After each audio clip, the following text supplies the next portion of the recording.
In today's lesson, we're going to be talking about pest control and how to organically treat and protect your container citrus, as well as your other plants on your property that may be affected by pests such as aphids, scale, mealybugs, leaf miner, black fly, the Asian citrus psyllid, which causes the Huang Long Bing or HLB, which contributes towards citrus greening of your citrus. So the emphasis is going to be specifically on citrus, but a lot of these lessons will apply to a lot of your other plants as well, whether they be indoor or out in an all organic way. So this is a part 4 of 4 lesson, where in part 1 we planted this container citrus tree.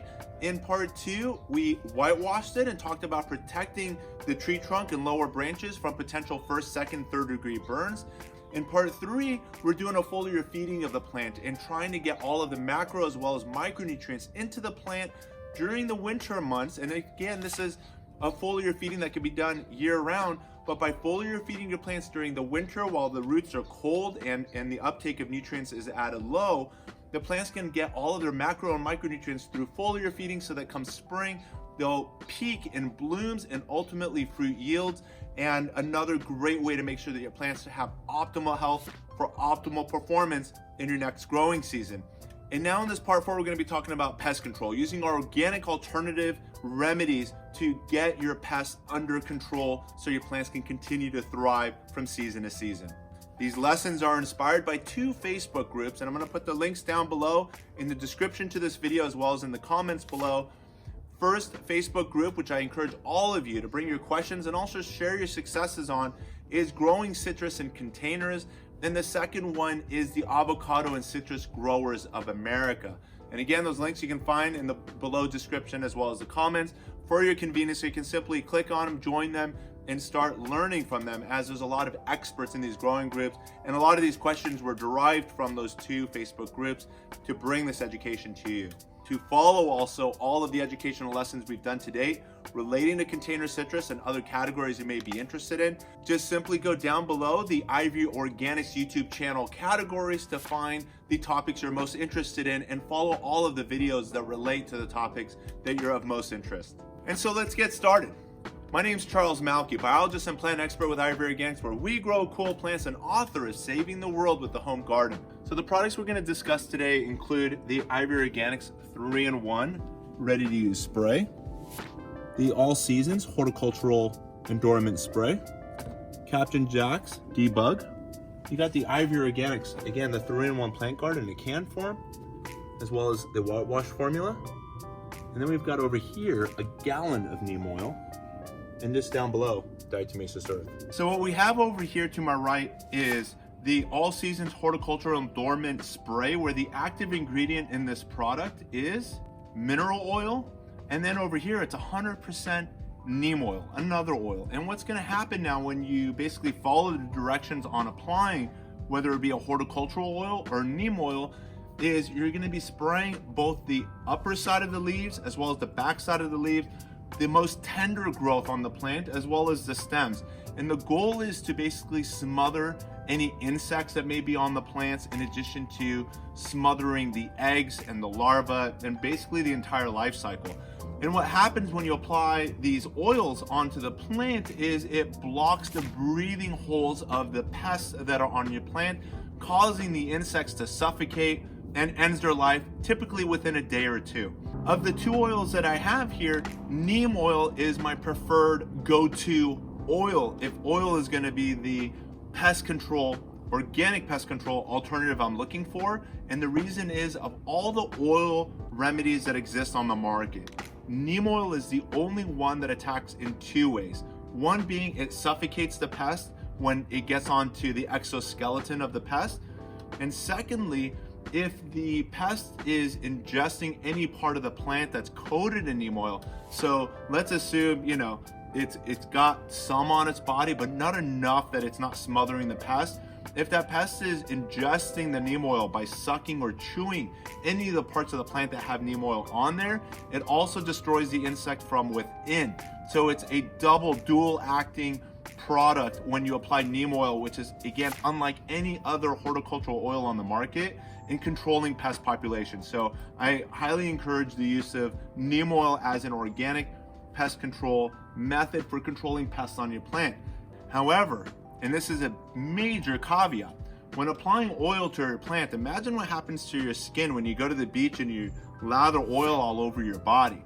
What ends up happening to the coated surfaces is the temperature on those coated surfaces goes up. So if you're adding horticultural oil, and all of these products will read on the back side of their labels that if you're using it as, as an application on your plants, be very careful to avoid your daytime high temperatures and apply it towards the later afternoon part of the day. But again, the other issue that concerns me and I've seen result in damage to plants is the following subsequent day that also gets too high, too hot. Sometimes they'll warn you if their temperatures exceed 85 degrees or 90 degrees. Spraying the oils is going to drive the temperature up on the plant and cause potential leaf burn on the tips and on those leaf tissues. So my caveat is be careful applying horticultural oils to your plants when daytime highs are going to be too hot. I would say anytime that week. A way to combat this, and something I've taught in years past, is that when you use a horticultural oil, and again we recommend, as the product labels read as well, is to apply it towards the later afternoon as the temperatures of the day begin to subside. You can now apply again the products to the leaf tissues, both top and bottom, as well as the stems, and then follow up with a foliar spray of the Ivory Organics either ready to use spray, or you can make the product using any of these whitewash products as well. If you take a look over here, Ivory Organics Whitewash, protection against damaging summer sunburn, winter sun scald for use on your roses, fruit, nut trees, ornamental trees, and shrubs. And when you take a look here on the back, here's your brush on directions and your foliar spray directions and your tree paste directions. And you can make, through these brush on directions, makes a 23-ounce spray bottle by adding 1/3 to 1/2 teaspoon of powder, add water, filter the product through a strainer first to avoid the possibility of clogging. And then you'll basically end up making a product like this without the insect and rodent repellent protection. But if you also want the insect and rodent repellent protection, which I'm going to get to shortly, then you're going to want to end up using, again, you can start off with the pint or the ready to use spray bottle. The active ingredients which offer protection are the castor and garlic and cinnamon powders, which exist within the ready to use spray, or you can use the can, and the insect repellent protection is right here through the application of castor oil, cinnamon oil, clove oil, garlic oil, peppermint oil, rosemary oil, and spearmint oil, all oils, all plants that are naturally insect repellent plants. In addition to, there's diatomaceous earth, which you can find both in the canned product as well as right there in the inert ingredients, diatomaceous earth. And we're going to talk about the value of adding diatomaceous earth in just a moment, but let me share with you what the foliar spray looks like when you apply it. So assume that the plant behind me already got a dose of the horticultural oils or that neem oil, and then we're going to come back and follow up. And this is when I recommend doing this. It's going to be the morning following the application of the oils. So again, assume we applied the oils in the later afternoon as the directions require. The following morning, before the next heat wave comes and visits your plants in your garden, you're then going to want to spray them, whether you make your own batch using the whitewash formula, which is oil free, or if you want to use the oil product. The amount of oil relative to the powder protection is that the powder is going to offer that protection to your plant and not contribute significantly to any additional heat onto your plant. But you can see what this is going to look like once we apply it. And I want to share with you, and the reason I'm walking back here instead of leaving the container plant is you may notice that some of these leaves are disfigured. And we've also discussed in the past citrus leaf minor, which is the disease that's affecting and plaguing these leaves. And the reason I know it's leaf minor is if you take a look at this leaf, you can see the trails that this, virtually a caterpillar that's living between the top and the bottom of the leaf. It's not anywhere to be seen, but sometimes you can actually see, just as I can over here, you can actually find that leaf miner, pretty much like a caterpillar, right there. That little black line is tunneling right between the top and bottom surfaces of the leaf. And it's really hard to get to. But when you apply a horticultural oil on the plant, it blocks the breathing holes of the plant and basically contributes towards the suffocation of the insects within. And neem oil goes one step further, being if the insect within the leaf can ingest some of that neem oil, it's going to give it a stomach ache and shorten its life within a matter of a few days. So another caveat I want to share with you, another very helpful gardening tip, and a lot of newer citrus growers aren't aware of this, is that leaf miner affects your plants predominantly during the warmest months of the year. I've witnessed it myself in as late as November, which is incredibly late in the year to have leaf miner on your plants. But here we are mid-December, and I believe the activity has now stopped. And one way to remedy this issue is to simply prune it.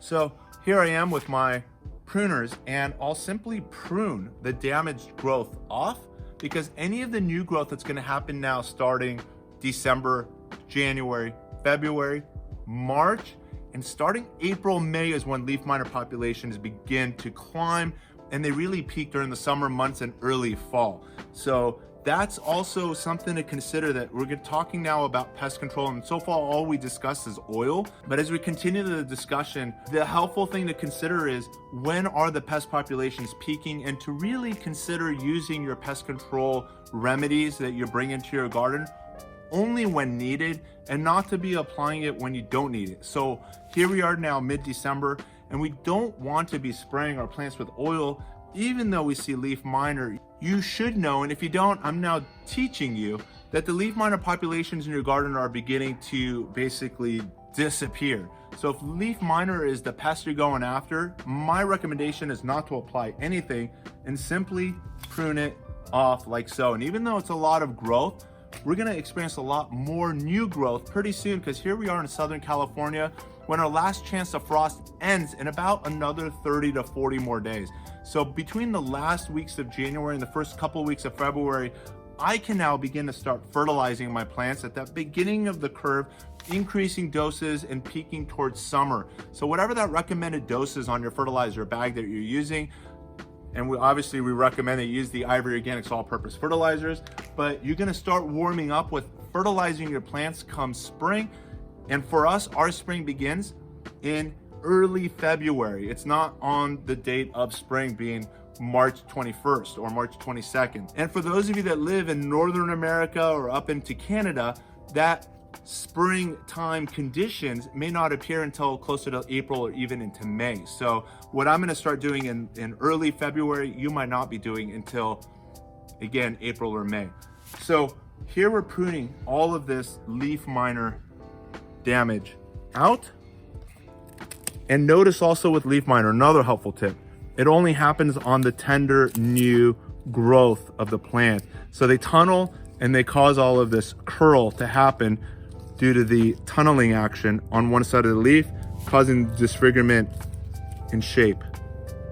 And on your young plants, this can be detrimental, as it is interfering with these engines, which are creating the metabolism and the photosynthesis and creating all the proteins and nutrients necessary for growth and root strength and so forth. And this is actually taking away.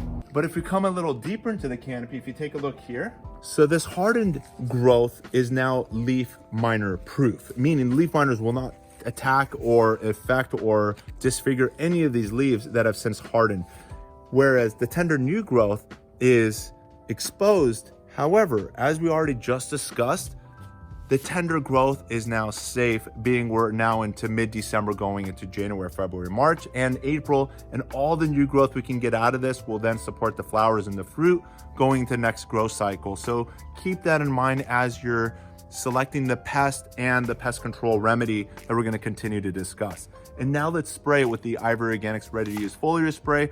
Or again, you can make your own foliar spray using either that whitewash pint can. So now let me demonstrate what the product looks like. If there's any tender growth, as there is over here, I can now, assuming again, we've already sprayed it with the oils, the following morning, we're now going to spray it with this Ivory Organics ready to use spray. And now if you take a look at the leaves and the stems, you can see it pretty much looks like there's milk on the plant, but it's offering that insect repellent protection in addition to diatomaceous earth, which is helping to also repel pests from your plants. And I'm going to talk about the value of diatomaceous earth in just a second. And you can make your own ready-to-use spray, which is going to help cool your plants during weather extremes, whether it be the hottest days of summer or the coolest days of winter, using the whitewash formula, that pint can, or you can use the Ivory Gang 3-in-1 Plant Guard pint can to also make your own foliar sprays that you can use in your garden.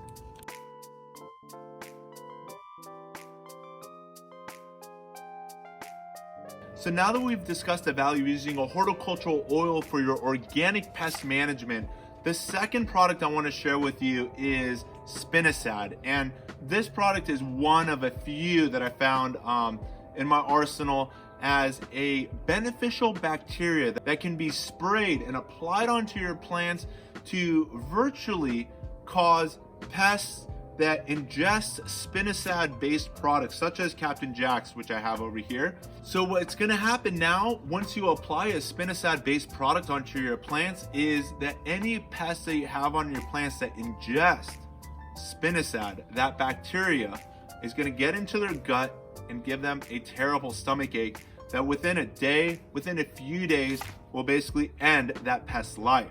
So Spinosad is another organic alternative pest control product that can be considered in your arsenal, in your organic garden, for controlling pests on your plants. So the last product I want to share with you is Diatomaceous earth. And it's important that when introducing and bringing diatomaceous earth into your organic garden that you're using a diatomaceous earth that is of food grade quality and not the alternative diatomaceous earth that you may find in the marketplace that is specifically designed for swimming pool application. Diatomaceous earth is simply the shells of these single cell diatoms that are all derived from originally the ocean. And what these shells have, basically become is that they're ground down into this powderous form, and to any insect with an exoskeleton, such as, and I'm going to read our pest list again that we started off with: aphids, scale, mealybugs, leaf miner, black fly, Asian citrusillid. And the reason I mentioned Asian citrusillid and even leaf miners is because they also have a life cycle that ties in with the soil, and the product can also be brought into the plant. And it's part of the reason that you'll find diatomaceous earth in the Ivory Organics ready-to-use spray, as well as that whitewash product, as well as the 3-in-1 Plant Guard products as well. But what diatomaceous earth is doing to those insects with exoskeletons is it's acting as if it's crushed glass. And that crushed glass that gets onto the exoskeleton of these bugs, or bugs that try to bore into these coated surfaces that have been brushed on to the tree trunk and branches, anything that tries to bore into, out of, or gets excessive amounts onto their body ends up scratching the exoskeleton, which helps those insects retain their moisture. But with those scratches, they pretty much dry out, desiccate, and terminate their lives. So it's a way to get these pests off your plants in an organic, healthier, natural way than using, again, the synthetic, sometimes referred to as chemical products that are out there that will contaminate your garden soil, and whenever it rains or washes off into the runoff, contaminating your local lakes, rivers, and ultimately the one ocean that we all share. For all of you container citrus growing groups out there, as we've discussed earlier with the growing citrus in containers, as well as the avocado and citrus growers of America, I've seen that many of you are struggling with black fly populations that are exploding due to the additional humidity and warmer temperatures that are caused when you bring your citrus from outdoors to in addition to the fact that the soil is also staying more moist between waterings due to, again, the indoor conditions compared to what it was used to when it was outdoors. And a way to control that is, again, using the food grade diatomaceous earth. What we're going to do is simply scatter this product along the topsoil of the container plant. And just to let you know, this product is safe if it comes in contact with your pets. It's safe if it comes in contact with your skin.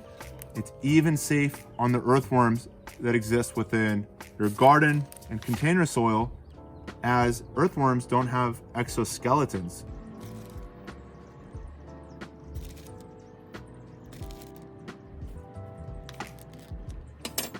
And that's it.